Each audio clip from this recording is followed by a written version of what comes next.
Бизде жалпы сынак деп ошол 2-июль күнү саат 10-да башталат. Анан 3 саат созулат, ал саат 1-де бүтөт. Андан кийин эле түштөн кийин кайра 2:30-да чет тил сынагы. Бул жерде англис тили тест болот.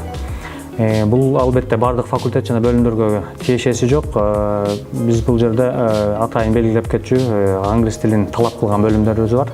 Ошолордон бири мисалы эл аралык мамилелер, бул экономика жана башкаруу факультетинин ичинде.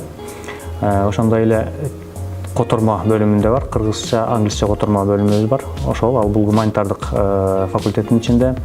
Ошол эле учурда гуманитардык факультеттин ичинде англис тили жана адабияты деген бөлүмүбүз бар. Ошолорго сөзсүз түрдө англис тилине сынакка кириш керек болот дагы, жана төмөнкү жанагы пороговый балл деп атпайбызбы?